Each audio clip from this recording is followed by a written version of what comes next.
Hello everybody, welcome back. I'm the Stretch Professor, and today we're going to be doing the tier list for patch 12.4. So as always, if you enjoy the content, please be sure to like and subscribe. It really helps out a ton on the channel. Check out the rest of the content as well. I am going to do a patch notes overview. I'm just wanting to get this out there first because I think this is what a lot of people want to see.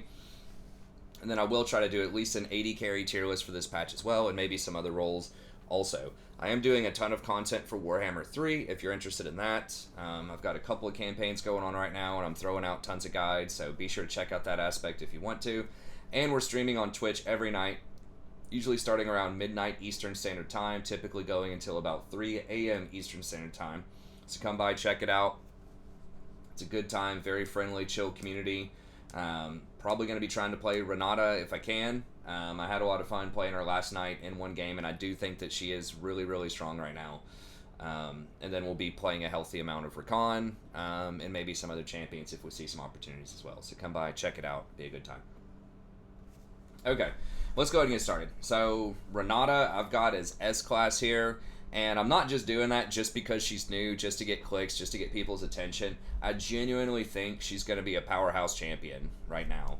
Because y'all know, anyone that's been a long-time viewer of the channel, I'm usually critical of new release champions. I don't think they're that strong, so it takes a lot of practice. And to some extent, you can see that, with Renata, where she has a fairly low win rate. But that's not that bad, right? 49% for the first patch. I mean, the first couple of days even is not that bad. Zyra released and she was like 37 or 38% on the first couple of days, and then she was widely regarded as being like super OP within a week or two. And I think it'll be very similar with Renata as people sort of just figure out which items to get on her, which runes, and which kind of playstyle you should be doing with her. But let's go ahead and get into why she's strong and sort of what's going on there. And I might do an overall Renata guide if I get a few more games in. I did want to wait on this tier list for a day or two just so I could play her at least once and just kind of get a sense of where she is. But overall, I do think that she is really strong. So why is that? What's up with her? Well, she just kind of has average stats across the board. Obviously, a little bit light on the armor side, although not as light as things like Sona or Janna. So she has a bit more armor than average for a ranged champion. A little bit more health. Her movement speed is 550, or her range is 550. So that's actually pretty good for trading autos, which is clutch with her passive. So let's go ahead and get into that. Every time you auto attack somebody, if an ally auto attacks them as a follow-up, then you're going to do some extra damage. So it's kind of like the Callista with your paired person, but you don't have to pair with anybody. It's literally anyone on your team can auto attack them to trigger that damage. So that's excellent in team fights. So as long as you just keep throwing auto attacks, you're effectively going to be doing like 3% of the target's max health per auto attack. It's actually even more than that. It's double. So it's like 6% of their maximum health, because your upfront attack is going to do it if they're not marked, and then your ally triggers it when they get marked. So I don't think that you want to be going like full attack speed with her, anything goofy like Nashor's Tooth or something like that. It would be okay, at least not as support. I mean, maybe people will find a way to play her as ADC. I'm skeptical of that, but it's possible. But definitely as a support, this is just a nice little bit of extra damage. And then you've got handshakes. This is basically like a hook, but you can choose the direction they move in. So it's 16 seconds at all ranks, so it's a pretty long cooldown on a hook. So you typically only just want to put 1 point into this. Sorry, the cat was getting stuck on the chair there. Okay, so you typically want to just put 1 point into it. But it is very nice that it is a displacement, right? So as soon as you hit them with the Q, you can press the Q again in the direction that you want, and it's going to push the person in that direction. So it's basically a 1 second stun. Whenever you hit them, it's a root, and then you can knock them a direction for an extra half a second. So this is actually pretty good at stopping movement, right? So if it's a Leona that's coming into you, you can Q them when they're on their way in, and then push them back. Or if it's a Zac, you can push them back, or a Lee Sin, or whatever. So if you press it fast enough, then it can displace people midair, which is really nice. So that's different from a root like a Lux Bind or a Morgana Bind, and it's different than a stun in a lot of cases because typically the champion will keep moving, right? They'll continue on to their destination if they get rooted or stunned. So it's really nice that it's a displacement and that it's something like a like other hook champions or a Thresh Flay or whatever. So that's really handy. So nice piece of utility there. 900 range is a little bit less than some of the other hook champions, but it's still pretty good. Then you have Bailout, you know, one of the main things of her. You get extra attack speed and extra movement speed on a champion for 5 seconds. And if they die while this is going on, then they come back to life with full health. I don't think that they get all of their... They might get their cooldowns back off cooldown, but I don't think so. I think they just come back, and it's an immediate, basically, trigger where they come back. It's not like a zillion hourglass. And they do lose health pretty rapidly after they return. But if they get a kill or an assist, then they do... they get to stay back up, and they replenish up to, I think it's like 33% of their... or 35% of their maximum health. So it's really good. So it's kind of like a Zillion ult. It doesn't have the delay on it. They're not guaranteed to survive, right? You do have to get a kill or an assist. So it's not good at saving people who are getting assassinated and it's not a team fight, basically. So like if the Zed just goes on your AD carry, kills them, and then zips back out of there with his shadow, it's not going to do very much in that type of situation unless you're able to get a kill, right? Or it's like a Talon comes up, flanks you, just instant delete somebody. It's not going to be that good in terms of saving people. Where it shines is, you know, in a team fight where you have a full 5-on-5 and someone is trying to dive your backline and they're effectively trying to suicide to kill your Jinx or someone else who does a lot of damage, and you're able to resurrect them with Bailout. That's where it comes in handy, right? So 5v5 situations, very good. Just skirmisher, 1-on-1, 2v2 type of situations, not going to be that great.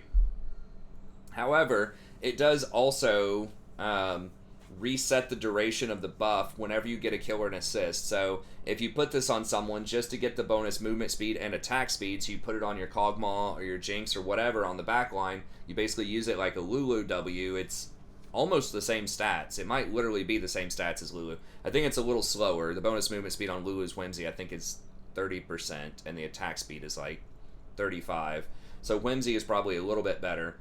But the fact that this also gets that reset, right? So you can have this going for like 10 seconds on a Kog'Maw, 15 seconds on a Jinx when she's getting resets, is incredibly powerful. So you don't have to use this just to save people. It's good to do that a lot of the time.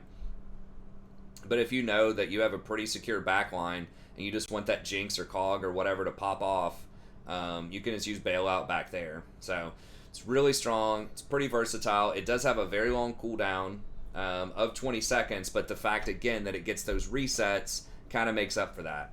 So that's a really, really powerful interaction. Then you have Loyalty Program. So this is an AoE ability where it around you in a radius, it gives a shield, and then it does a line skill shot to a certain area, and then it explodes in that area and does the shield. Anywhere along that line, if anyone gets touched by this, they're going to take the damage and they're going to get the shield. So it's automatically going to shield everyone near you. So if you're standing near your AD carry or something on the back line, it's going to give them the shield. And then if it passes through your allies on the way to their back line, then it's going to shield everyone there, kind of like a Lux W, and then it explodes and shields everyone at the end. Now, you can only get one shield out of it, period, but it covers a very large area as it sort of goes through. And it's a really respectable shield for the fact that this can hit multiple people. That's really strong. Even if you just hit yourself and one other person with a shield, that's still a 260 shield with a 1.0 AP ratio on it. Right? And it only goes up from there by doing damage to the enemy and by potentially shielding even more allies. So it's incredibly powerful. It's kind of on par with like Sona to some extent, I think. Like, it doesn't do the damage, or it doesn't have the heal, but it does have, I believe, a bigger shield. I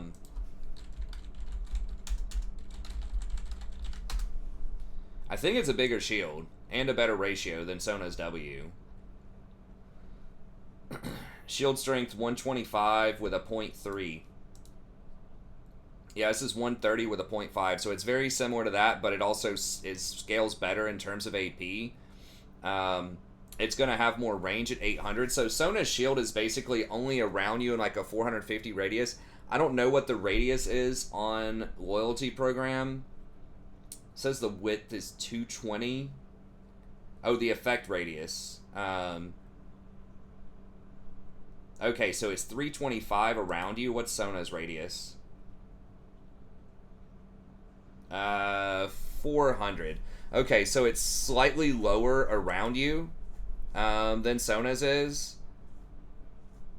But, again, it travels in a line and it explodes in another radius somewhere else. So it's very similar, I think, in teamfight impact to something like Sona. So that means that she scales extremely well, right, with this. Now, I don't know. On paper, AP doesn't look that great. I mean, the rest of Sona's kit with, like, her Q maybe makes her scale better with AP, because Bailout really doesn't have a ratio that matters, and your ultimate doesn't have a ratio. But as far as your E goes, like, it's really damn good.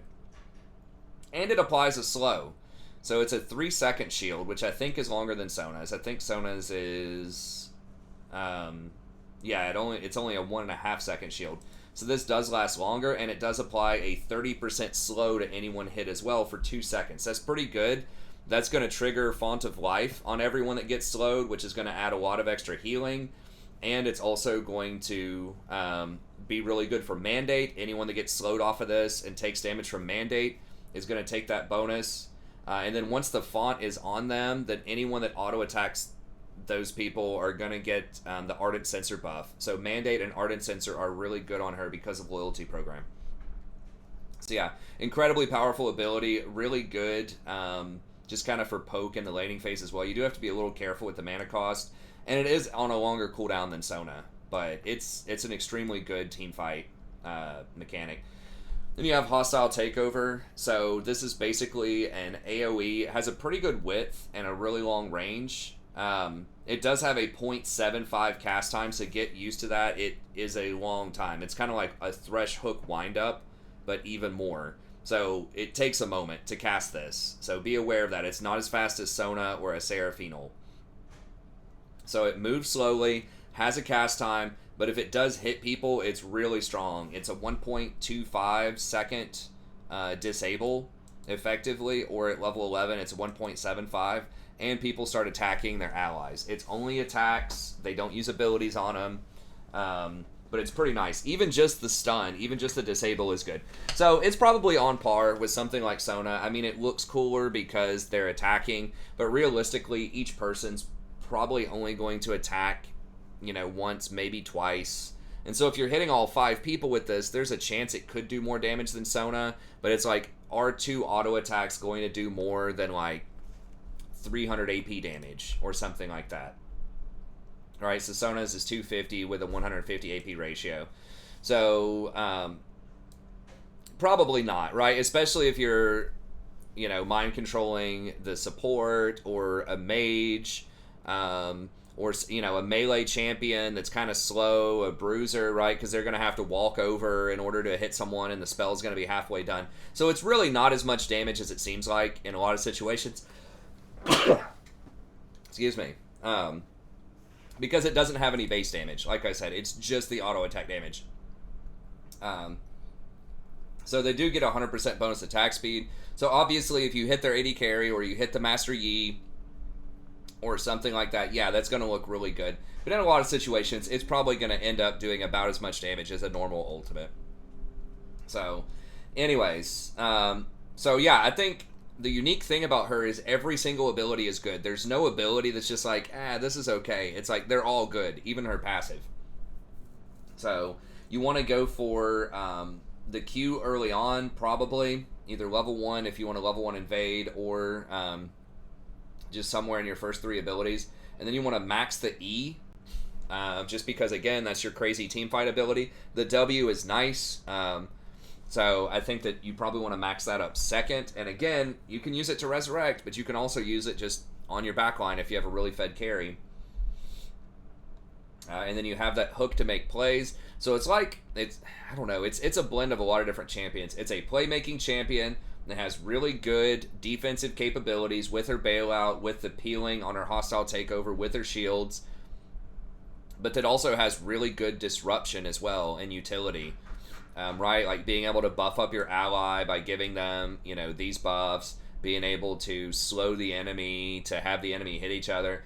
She's just got a whole lot of stuff in one.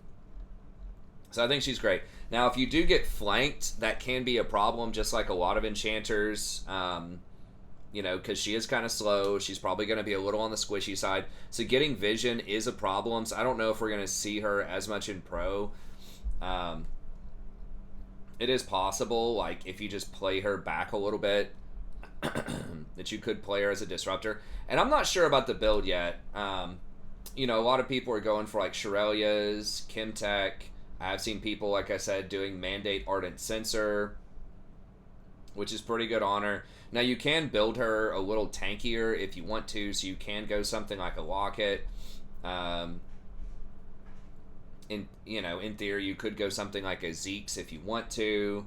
So there are a few different options. You could also get, something like Even Shroud. Now, that does require an Immobilize and not just a slow.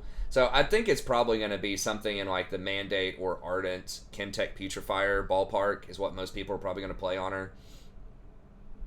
If you do have Font of Life, Staff of Flowing Water can be good as well.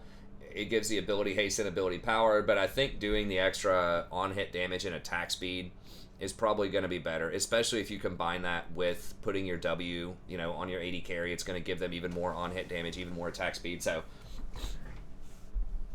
I would probably go with that. But yeah, really strong champion, kind of like Rakan in the sense that she's an engaged champ that also has shields and can do very well. They're very different in many respects, but the fact that she's an enchanter that has a good engage is unique. There aren't a lot of champs that do that. You've got Rakan, you have Thresh, sort of, who has a little bit of a shield and some peel, but Renata is going to have just a ton of utility, a really good AoE shielding, and an engage. So I think she's going to be a big player for a long time in the meta if she doesn't get nerfed into the dirt, just because the sheer kit that she has is so unique and it offers so much utility. It really reminds me a lot of like a Thresh or a Rakan, where there's just so much you can do with this champion. There's so many different item builds that could be good on her, so if certain things get nerfed or the meta shifts a little bit, I think she can still be very effective. And she can protect herself. I mean, when she's roaming, she's squishy, but you do have the ult to kind of protect yourself. You can shield yourself with your E, and then you can also W yourself. So if they're trying to dive you and kill you, you can just W yourself and resurrect, and maybe your ally gets a kill before you die. So yeah, I think she's going to be super strong. Okay, and then we have Rakan. Not a ton new on the Rakan front. Obviously, people that watch me on the channel know that I'm a big fan of Rakan. He's always underestimated, always strong. I have gone back to the Guardian build, and my initial thoughts are the Guardian build is probably better. I know that, I was trying out the Glacial Augment build for a while. Getting the slow is good. Getting the stopwatch is okay. If you're against a lot of AD champions, then stopwatch is nice because you can get Hourglass. It's going to give you 50 armor, and it's going to help you out against AD assassins. But the meta really didn't evolve the way that I thought it would. It's possible I was wrong about it, but it's also possible that people are just underestimating just how powerful Maw of Malmortius is. So I was expecting to see a lot more Zeds, Talons, Graves, that type of stuff taken over the meta. But that just didn't really materialize. There still are quite a few mages in the meta, and so having that extra armor is not quite as useful as I thought it would be. It's okay. But the nice thing about Guardian is just the raw numbers this is going to put up at the end of the game. It's just going to be far more than the damage Glacial Augment brings out. So if you look at the damage reduction on Glacial Augment, in kind of a medium game, like a 30-minute game or something, it might be around 2,000 damage prevented, a little bit more, a little bit less. Guardian's going to be much closer to 4,000 to 5,000 damage prevented. And it can save you personally, so it can prevent damage on you personally. Yes, with Glacial, you do get the slow, but Rakan's sort of trading pattern the slow is not as useful with him as it is with some other champs because you just want to kill them instantly most of the time. You don't care about kiting them as much. So the slow is good. I'm just not sure that the slow is worth just the raw extra 3,000 healing and shielding that you might face. Also, getting Font is pretty good because a lot of champions are getting more healing again in the meta. The Gore Drinker did get buffed. You are seeing some more champions trying out or getting Blade of the Ruined King more often. So like Irelia always gets it, but it's a little more useful on her. Then you've got I forgot his name, not Silas, but the Ruined King dude in the jungle likes Blade of the Ruined King. So more and more champions are going back towards towards Gore Drinker, towards Blade of the Ruined King. So basically, Font of Life gives you a really good Chemtech Putrefier buy. That's what I'm getting at. Because it's going to put that debuff on him. Whenever your allies auto-attack him, it counts as a heal coming from you, and it's going to give him the Chemtech buff. So that's what makes him one of the best Chemtech users in the game. So the fact that healing is up a little bit more, the physical damage users are not that much higher than they were before, just means that these two runes are going to be a lot more valuable than I was expecting on this patch when I did the patch notes last time. And then, you know, this row is pretty good. Second Wind is nice against a lot of these double-ranged poke champions, your Caitlyn, Senna lanes, that type of thing. It's going to be pretty good. And then you can either do Revitalize, Overgrowth, Tenacity. Lots of good options there. Now, as far as secondary, I would still probably go Ulti Hunter most of the time. I know, you know, this one might be a slightly higher percentage, right, with your Time Warp Tonic, but it's a pretty low sample size. And Ulti Hunter is just so crucial for making those plays in solo queue. So I would just go Ghost Poro and Ulti Hunter if you're Platinum and lower. If you're higher, if you're Diamond Plus, probably Zombie Ward plus Ulti Hunter. The difference is in higher elo, they're going to clear out your wards a lot more, so they're not going to Poro as often. But in lower elo, if they don't clear these out, you're going to get to that threshold where you get the bonus 30 AP faster, because when the Poro spots somebody, it gives you extra stacks. So you're going to get more raw power faster, and it gives you an extension on your wards, basically, where you can just watch more of the map, especially early dragons, before you're able to complete your Relic Shield. That can be really good. So as far as the runes, that's what I would get. And then in terms of just the overall items, I have really liked Even Shroud. I know, like, it's got a really, like, an insanely low win rate. I don't know why. I guess, I don't know. There's something there's no way that's like normally what it should be. But I have been digging the Even Shroud lately just because you do get the extra armor and magic resist on it, which is handy. It does keep you alive more often, and you get that extra 9% damage that everyone does on the target. So it's really good if you're trying to pick off and kill one of those high priority targets that might be difficult to take down. And that's still kind of how a lot of games are running, right? Where you have like one or two people that just get turbo fed, and if you can just shut down those champions, then you're probably going to win, and everyone else doesn't matter. So that's why I like Even Shroud. You can do Locket as well to help against burst damage. That's all right. And then if you're ahead or you have a bunch of meatballs on your team that are really strong and you're not really that scared the enemy's going to blow you up, then Shirelia's is still obviously going to be really good, you know, to help out with your Hecarim's, your Olaf's, Darius's, that kind of stuff running in. Shirelia's is good. You're just going to be a lot squishier with Shirelia's, so you want to be careful on that front. But it is still a popular item. It does have a higher win rate on him, so there's a lot of different things you can get on him that'll be good. You've got the Putrefier option if you do want more defense and they don't have that much healing. Zeke's is a decent option. I would probably avoid Redemption right now. It does have a pretty good win rate, but there's just so many failed cases. You can get it later in the game, like third or fourth item, but so many times people just run out of the circle, or the enemy will just have a bunch of healing reduction and it just doesn't have the same kind of impact that you want. But anyways, I still think Rakan's really good. Super versatile. He can engage. He can peel a bunch of different items. You can pick on him. You can roam. You can go for lane dominance. You can scale for late. I just think he's the Swiss Army knife of supports right now. Like Thresh is as well. But I just think that Rakan is just going to be a little bit safer and just scale a little bit better than Thresh does. The big problem with Thresh is that it's really hard to get access to their backline. So if they have a really fed Jinx or a fed, Senna or just something like that that's a big problem, it's difficult for Thresh to get there because all you can do is throw your hook. Unless they just happen to get close enough for you to like flash flay them, which is rare because most of the strong ADCs right now are long range.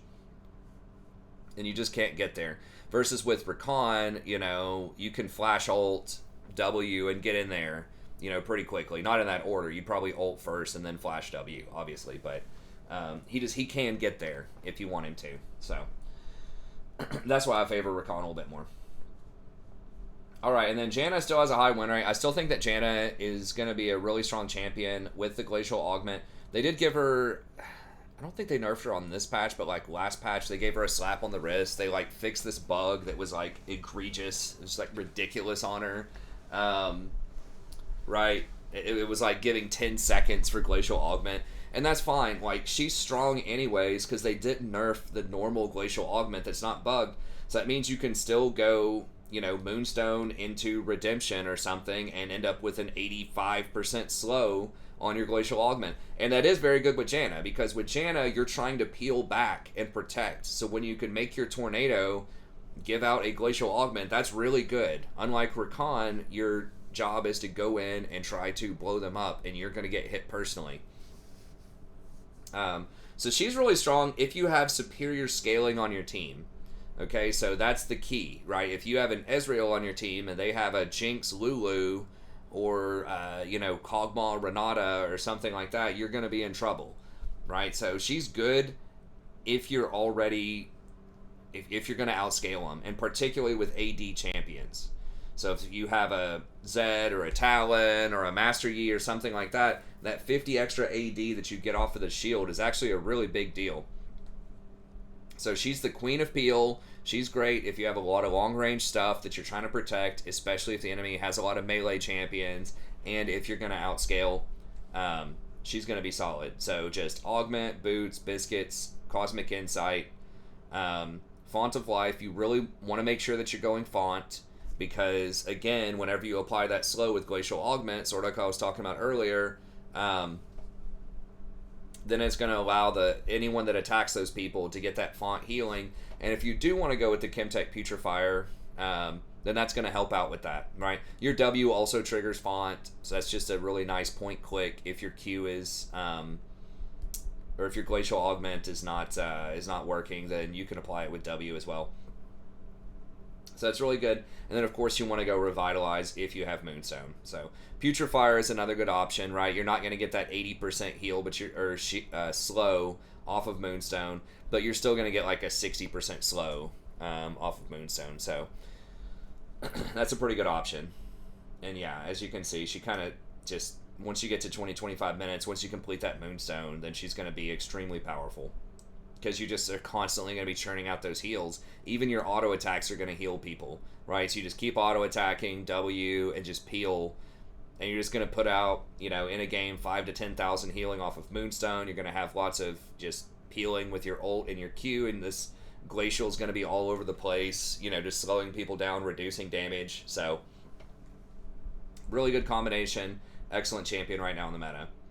And then she can't make plays. I mean, that's really the only problem, right? Like, if they have the higher scaling champ, like I mentioned before, how do you disrupt that, right? How do you deal with Kog'Maw Lulu? Like, you basically, your team, you're counting on your teammates to have some sort of engage and to have a brain and get on them, right? Which sometimes that's a tall ask. So you can't do it yourself like you can with Rakan and get to that backline, and you can't even, like, have kind of a standard hook like a Renata or a Thresh or a Nautilus, which usually only gets the front line but can still do something, even out of a bush. She can't even do anything out of a bush if they face check you, so that is kind of a problem with her. But again, if your team does have a brain, if they do have a lot of dive, or even better, if you don't need a dive, if you just outscale them and the enemy is forced to dive you, that's where she's going to be good.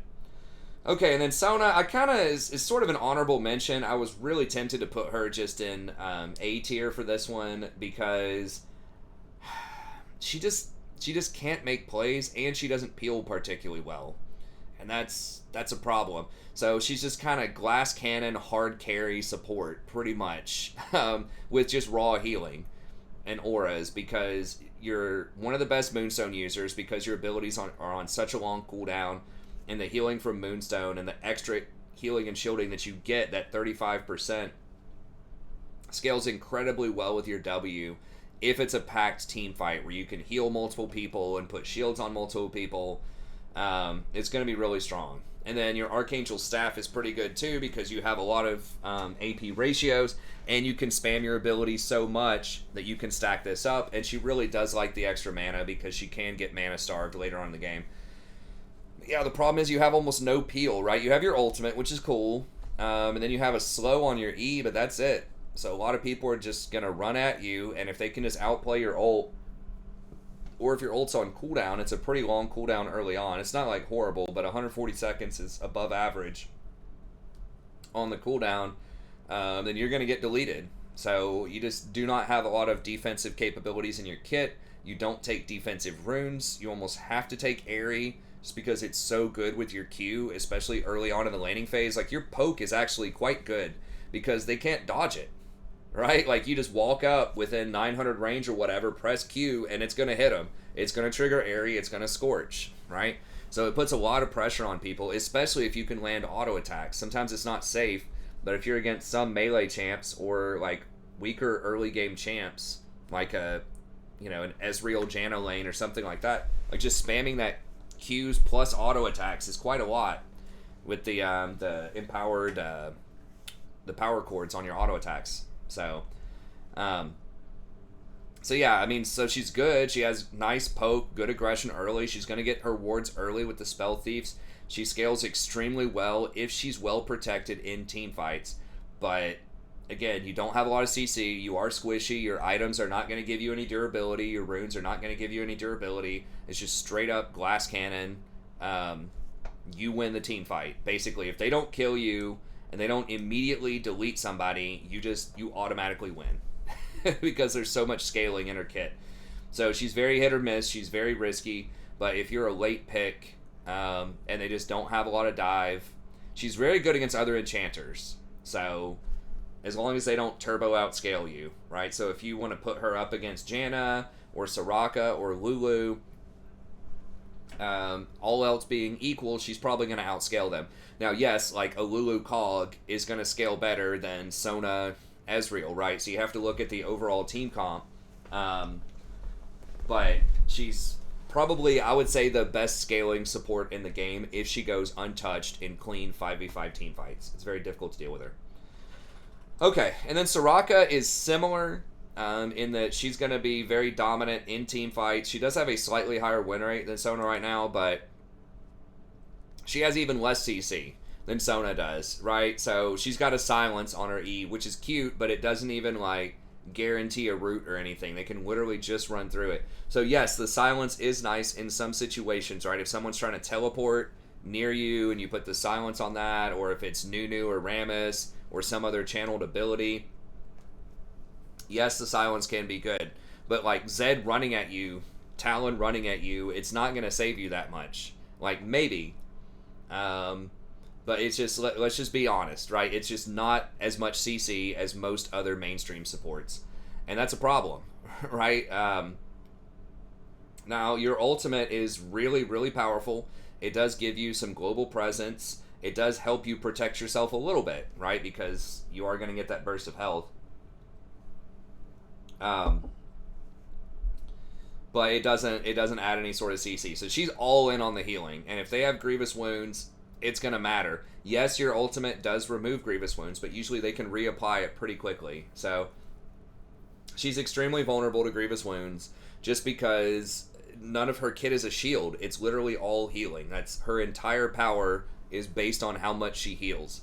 So grievous wounds are bad. Now, if your ally gets Spirit Visage, if you have tanks on your team and they get Spirit Visage, that's really, really good with her, right? So it is sort of hit or miss, but she's just very one-dimensional. The healing has to matter. It has to be really good. Now, she does have the option of getting a Warmog second or possibly third, and that does help you against a lot of burst champions out there or poke champions. So that is nice. But I put her down just a little bit just because her early trading is less consistent. You actually have to hit your Qs. The enemy can dodge them fairly easily if they know what they're doing. Versus Sona, you can't dodge that. So Sona's early game, I think, is a little bit better. And then Sona has the AoE ultimate, like the CC, which is really good in team fights. And Sona rotates better. So with her E, she can move around the map a lot faster, and she can help allies move around the map faster. It's kind of like a Shirley is. So you can't personally start fights that well, but if you have a Hecarim or an Olaf or whatever, you can at least speed them up a bit so that maybe they have a better chance of starting a fight, right? Versus Soraka does like stone cold nothing, right, to help your team start and engage. So she's okay. She's just a little bit more extreme than Sona is, and so I've got her a little bit lower. Although, again, the win rate is higher on there. So obviously, you know, people are finding success on her. This is just my perception of her. Okay. Senna, I think, is quite good. They did nerf ADC Senna last patch, and yes, the support did fall down a little bit. But I think she's my pick for, like, best scaling damage support right now. It was really close with Lux. But this champion just does so much sustained damage late game. Now, like, she actually has pretty good items.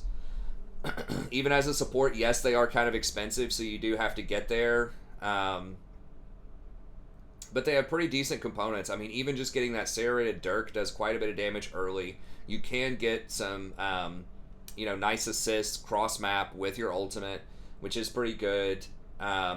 Your souls do give you quite a bit of power when you're able to harass. And just pairing her together with another long-range ADC just gives you a lot of very consistent harassment in the early game. So if you put her with Caitlyn or Jinx or Jhin, a lot of these champions are just going to pair well with her. And then the W is a great setup if your ADC also has some sort of CC they can do. So like Jhin with his W, Caitlyn with her traps, Jinx with her chompers. You can chain that together with the W really well. And it even gives them notice. So they have that, like, that 1 second notice, hey, this person's about to get rooted. And so hopefully they wake up and use their ability, especially Jhin. Because Jin's always in range to hit the W. It's just, is he paying attention or not? So that should give your allies plenty of time. And then she has some nice utility too. Like with the E, it gives you that speed up for your allies. It makes you untargetable. So there are some, you know, point click abilities that are really annoying that she kind of cancels out. So she does have that utility, and now she does kind of have the scaling just with how the meta's gone. And I feel like there are several different items you can get on her. Yeah, several. Like, I'd see Divine Sunder more than anything else, which helps her out in terms of tankiness. Honestly, don't see Muramana that much. I don't think it's okay. But as you can see, there are several things that are all pretty good.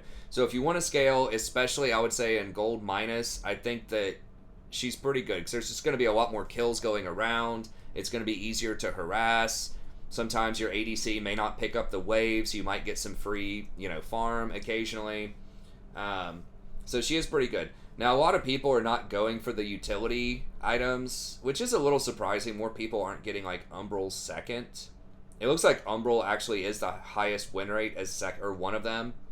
So I don't know. I might go Umbral second. Like, I don't know.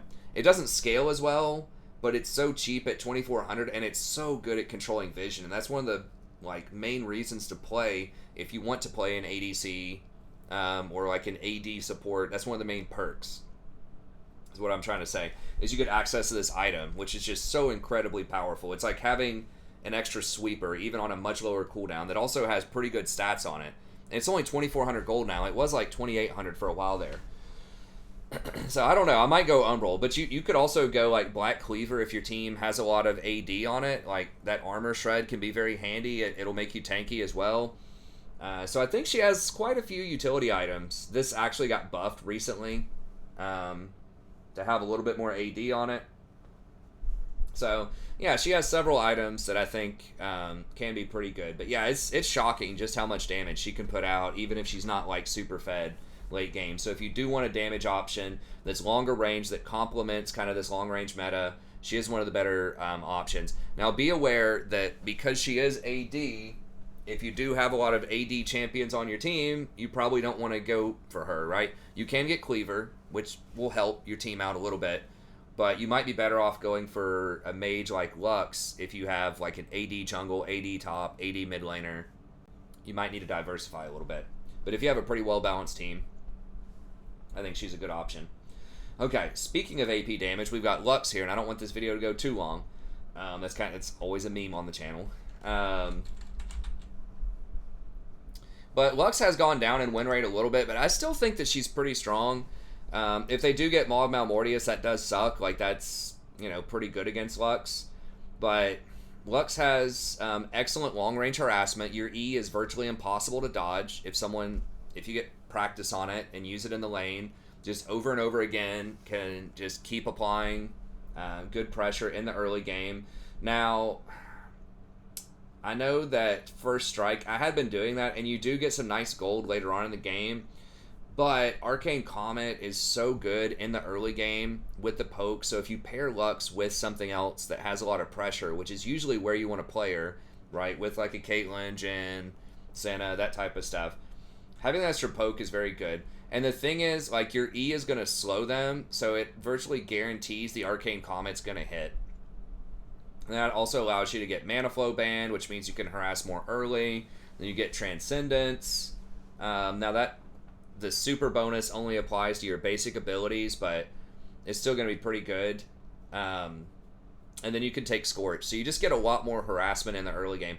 First Strike is good for your scaling. So you do get some gold, maybe like 400 or 500 gold by the end of the game off of that, which is really nice.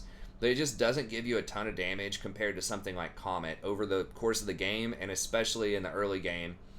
Comet's just going to do way more. So whenever I play Lux, I've been doing First Strike, but I'm kind of thinking Comet might be better. Now that's not quite the win curve that you want to see with Lux in terms of scaling.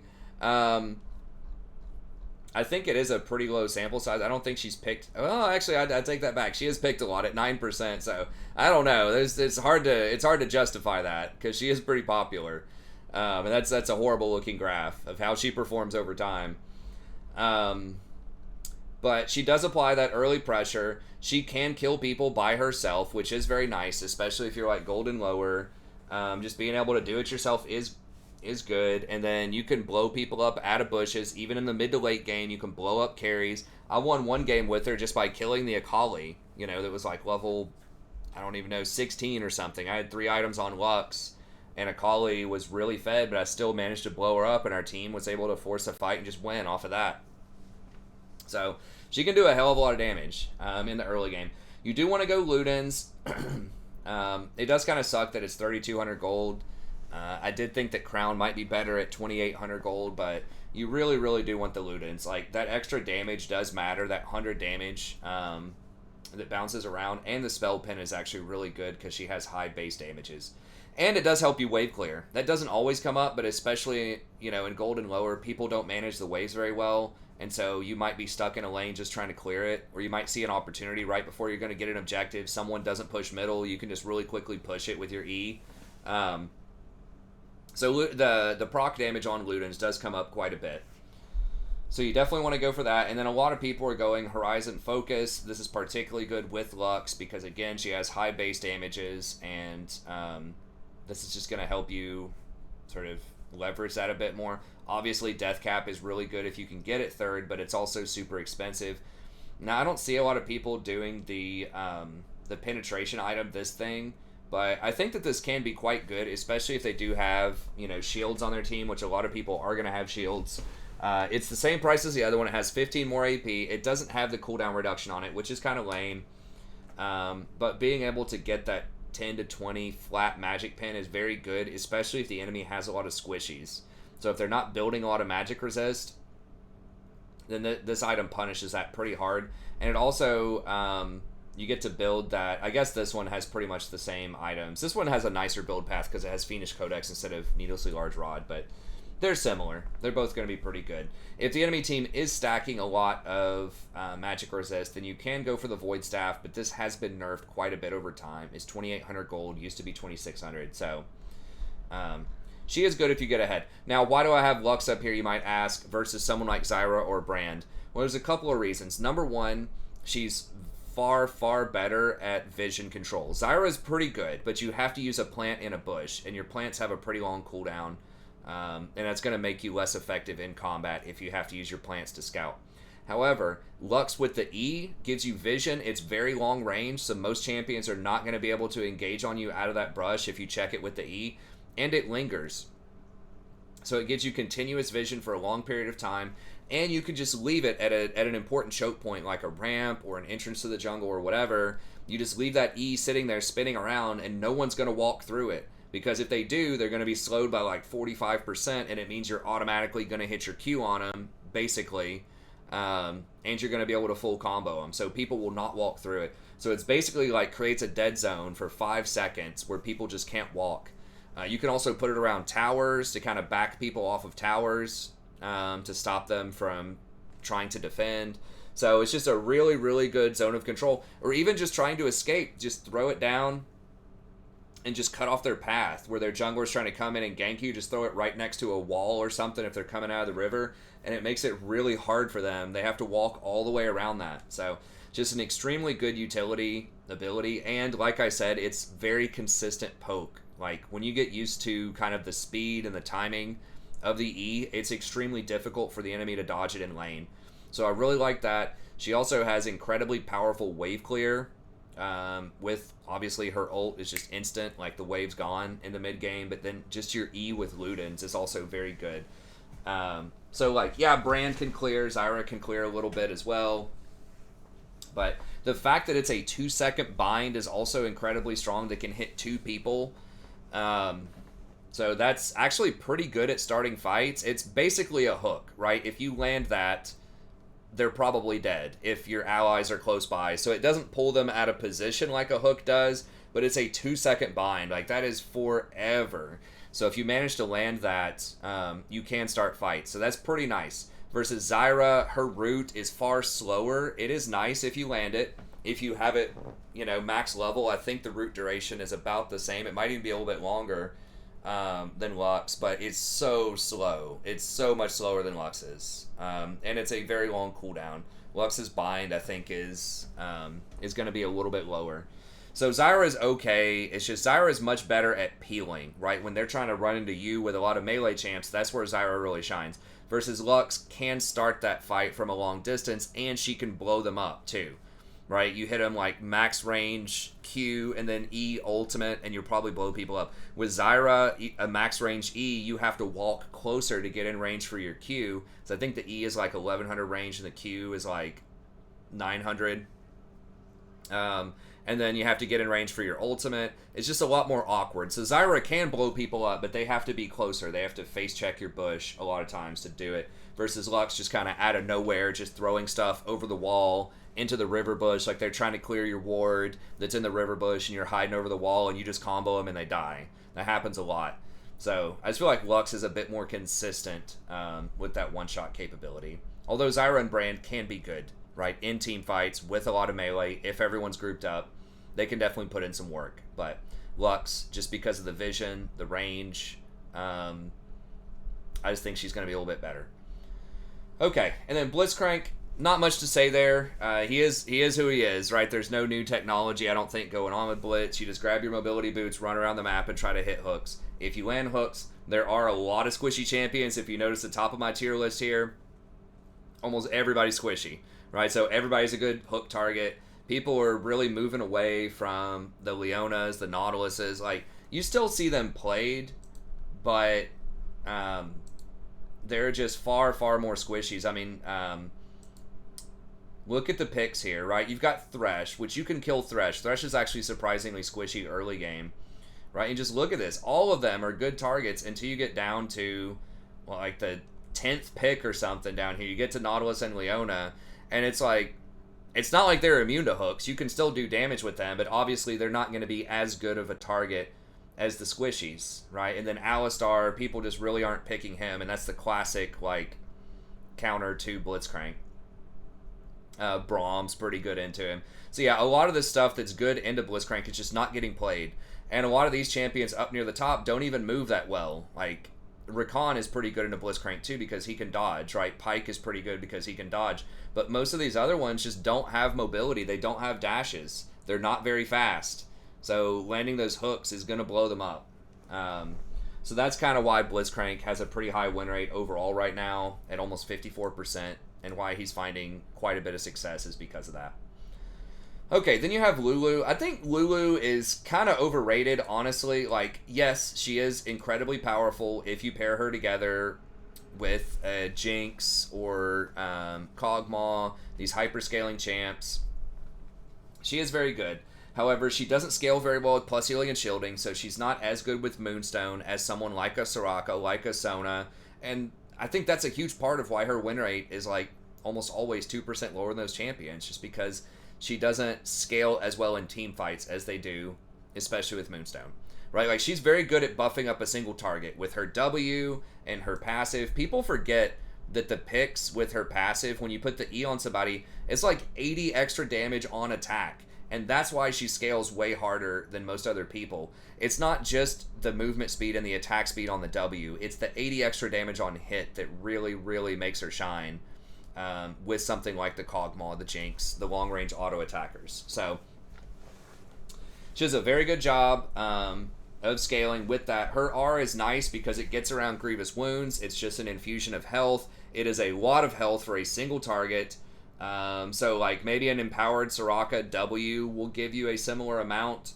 I'm not even sure if it does at lower levels. If you have more plus healing and shielding, it probably will. But it's nice, and it gives you that knock-up, which is a little bit of extra CC. You have the slow, so you can put it on a diver, right? It's a knock-up for Yasuo if you want something like that. So, you know, your Hecarim runs in, use your Wild Growth, you knock everybody up, Yasuo blasts everybody, or your Jarvan dunks someone, you knock them all up, and then Yasuo goes in. So there's a lot of, like, wombo combos you can do with Lulu that are going to be pretty strong. But one thing it doesn't do is it doesn't scale with plus healing and shielding, because it's just an infusion of health. It doesn't get cut by grievous wounds, but it also doesn't scale with plus healing and shielding. So it's kind of a double-edged sword. Again, great at protecting single targets, great at buffing up single targets, not so great at scaling with plus healing and shielding, not so great with 5v5s, because these are only single target buffs, right? Like, Janna can heal her entire team with her R, Soraka heals the entire team, Sona is constantly buffing up the entire team. So she's good against assassins. Because of the single target, you can also polymorph. It's a very, very long duration. It's 2.25 seconds. That's pretty good. So great against stuff like Zed. You know, you just ultimate whoever he goes on, and then you polymorph him.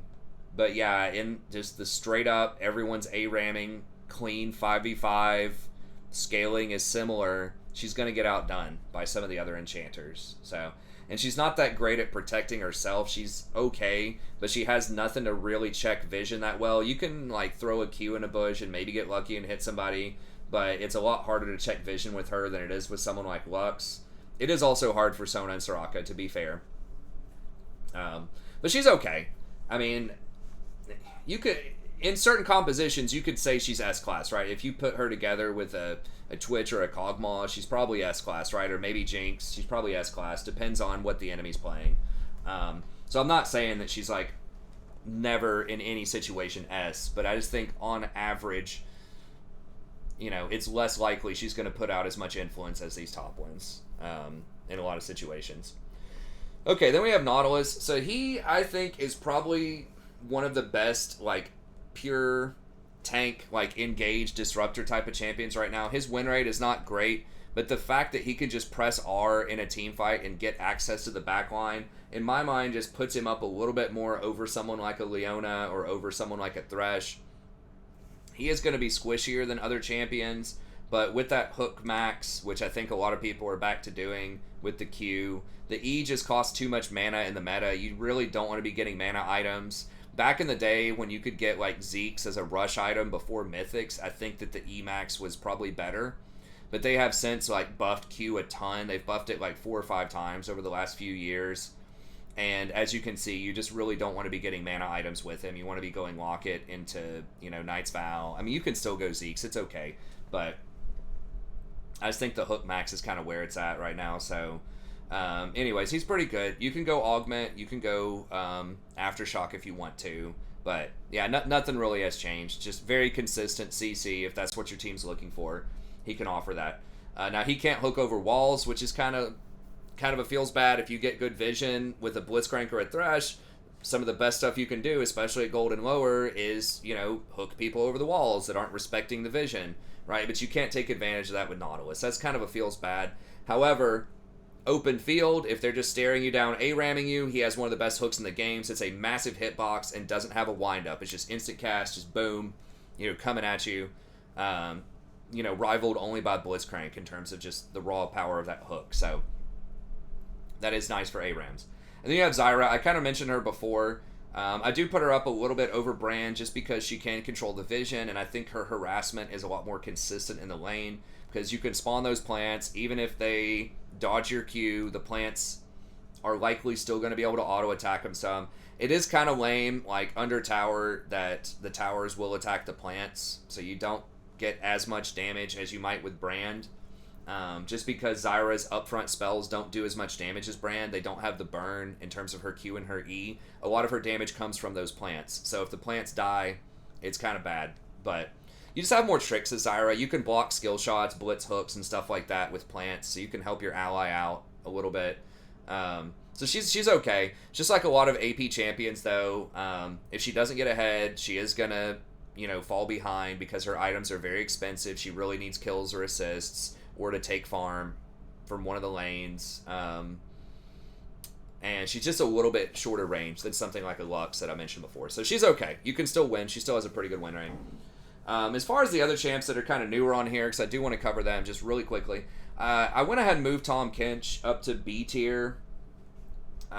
You might be able to make an argument for him in A tier. I haven't seen him in solo queue, but I know that he is kind of making a splash in pro lately. And his win rate in solo queue is higher, so pending further experience against it, I think that he's playable, that he's okay. They did buff several things about him. They buffed his R. I think they lowered the cooldown and they increased the shield, so it's better at protecting allies than it used to be. I believe his Q got a little bit better as well, so it's actually a pretty good harassment tool. It's very cost efficient, does quite a bit of damage, heals you for quite a bit. And I believe the gray skin, the healing against harassment in the bot lane got a lot better. So against poke champions, then he's going to be able to sustain a lot better because his Q is going to heal him and his gray skin's going to heal him, and he can get something like Second Wind, which is also going to heal him. So I think he makes it through the double range lanes a lot better than usual. The main issue, I think, with Tahm Kench is his scaling. It's just not that great. He doesn't have a reliable way to start fights. Yes, you can W in, but it's pretty telegraphed. It's fairly easy to dodge. He just doesn't have great ratios. Actually, his AP ratios are okay, but you're just too squishy, I think, if you don't have the AP. What they need to do is give his E an AP ratio, and then people might actually build AP on him. I don't know. Maybe we don't want that. Maybe he'd be OP with something like Demonic Embrace. I don't know. It'd be interesting. But they need to give that AP ratio an E. If they really want to tempt people into playing AP on him, that's where they need to put the ratio. But because his ult has a good ratio, like it's 150% AP ratio. His W has 100%. His Q's like 70%. So like they're really trying to push people to try AP on him, but they got to give it to the E something, and then that might be fun. But anyways, he's okay. It's just at the end of the day, in my opinion, he's a P-Lore tank that just doesn't have a lot of reliable CC. The W's okay. The Q is a decent slow. But I just put him in there with kind of the Braum Taric. I mean, maybe that's not fair. Maybe he's different. He does have definitely better harassment early game than Taric. Probably better than Braum.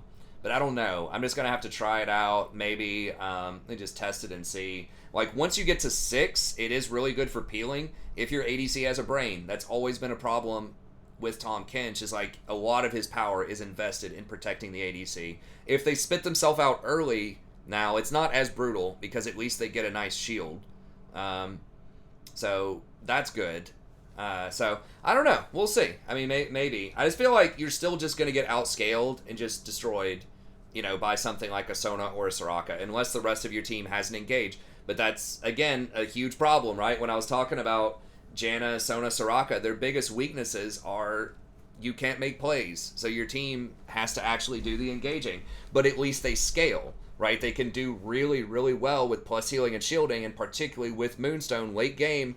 If they don't die, their team just wins the team fight. I just don't think it's the same thing with Tahm Kench. I think if the fight goes really long, in a lot of situations, you're probably disadvantaged. Just because you don't have a lot of team-wide buffs, and you don't have, the plus healing and shielding. So, anyways, we're pretty much at an hour. I kind of wanted to get it done in under an hour, but whatever. Last champ, I guess I put Nico on here. She did get a small buff. I know that Butter was really high on that in Twitch chat. He thought she was going to be really good. Maybe she's better than I thought. So she's all right. Went ahead and just put her on there. It's pretty much for Butter. And then the rest of these are like, okay. I mean, they're playable. There's a lot of different stuff that can work in solo queue, as usual. But this is about where I would put everybody. Bard does have a high win rate. He's like 52.5%. But you really have to have a lot of practice on Bard. You have to, really leverage his kit well. And I just feel like if you don't do it, you're going to get outscaled. So it's all right. That might be a little low for Bard. I mean, maybe he deserves to be tier 2. I could see an argument for that. Yuumi, could be tier 2, but I just feel like her early game, and especially her vision game, is just so brutal because you don't even get boots on her.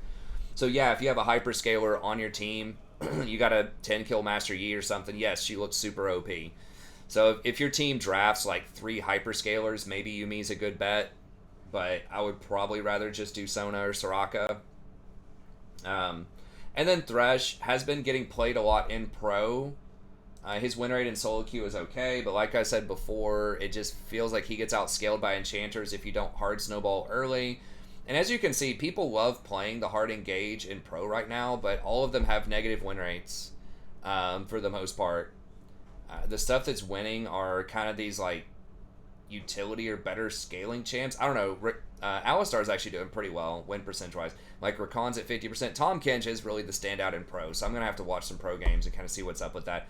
But he's always way better in Pro. He always has been way better in Pro than he has been in solo queue, just because of the importance of protecting a carry and how useful that is if your AD carry has a brain, right, and is strong, but how not useful that is sometimes in solo queue.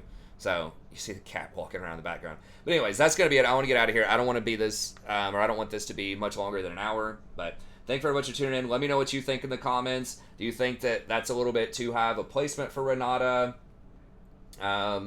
Do you think that, some of these champions should be higher or lower? What are you finding success with? And then come out, let me know what you think. Stop by the Twitch, the Strategy Professor on Twitch. I'd love to have a chat with you. It's always fun talking with people on the channel. And it's just always AMA, right? You can ask me anything, as far as league goes, or if you just want to come by, chat, just talk about your day, talk about academics, talk about the economy.